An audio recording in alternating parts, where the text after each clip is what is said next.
Hi,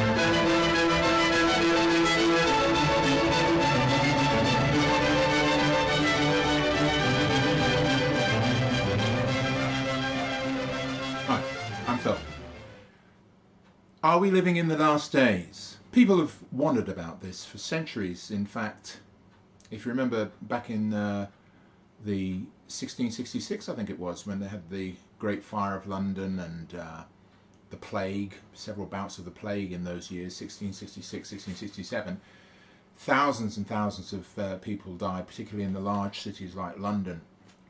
Tens of thousands of people died, and many people at that period of time, which was a far more religiously orientated society, believed it was the end of the world. And you could well understand if your neighbours went to bed at night and you got up and the next morning they were dead, or some of them were dead, or they were dragging out the dead bodies of their relatives, and this happened day after day for week after week, and you didn't know when it was going to strike you, or perhaps it didn't even strike your family, and then perhaps you just survived the Great Fire in London, or you'd survived a shipwreck, you could get the sense very quickly and easily that the whole world was going to hell in a handcart, and that these were the last days.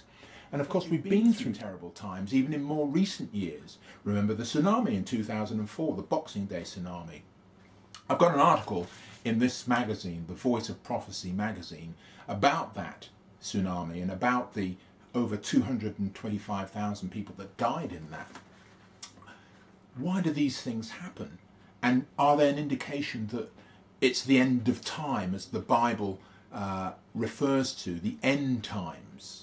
Are we living in the last days? You know, you can talk to some people, educated people, who will tell you, that's a load of bunkum. It's a bunch of men eating magic mushrooms who've come up with some ideas in order to build up their religion, in order to control people.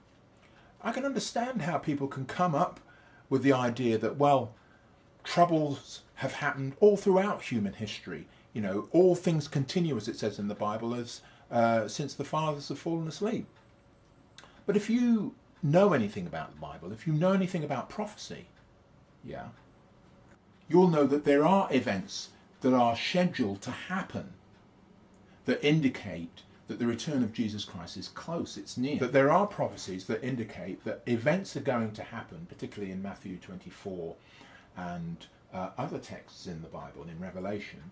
Events are going to happen before the return of Jesus Christ that indicate that his return is imminent, and Christ himself said. So are we living in the last days? I just want to take a few minutes to read through this article that's in this Voice of Prophecy magazine. Now, I'm going to post this on my Facebook page. It's in rather small text, just along the bottom of the page, page 2. Yeah, so it's 2, 3 and 4 at the bottom of the page in the dark boxes.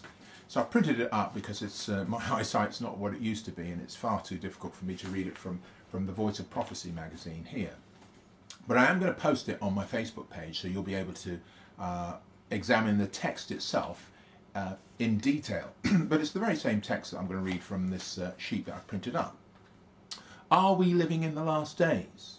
Saul, called and converted on the road of Damascus and ordained an apostle to the Gentiles, non-Jewish peoples, wrote in his second letter to Timothy, "This know also, that the last days, or in the last days, perilous time shall come, for men shall be lovers of their own selves, covetous, boasters, proud, blasphemers, disobedient to parents, unthankful, unholy, without natural affection, truce breakers, false accusers, incontinent."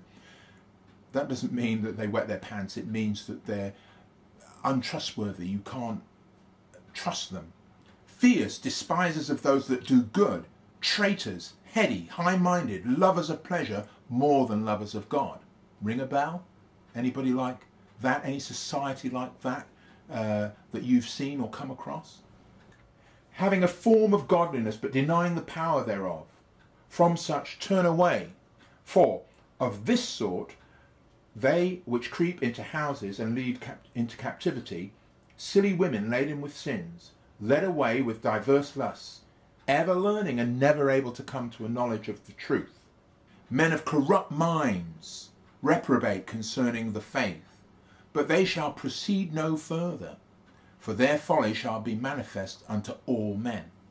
So that's in 2 Timothy 3 verses 1 to 9. And it sounds very critical, and it is critical because the societies that we live in are peopled by people like these people. Yeah?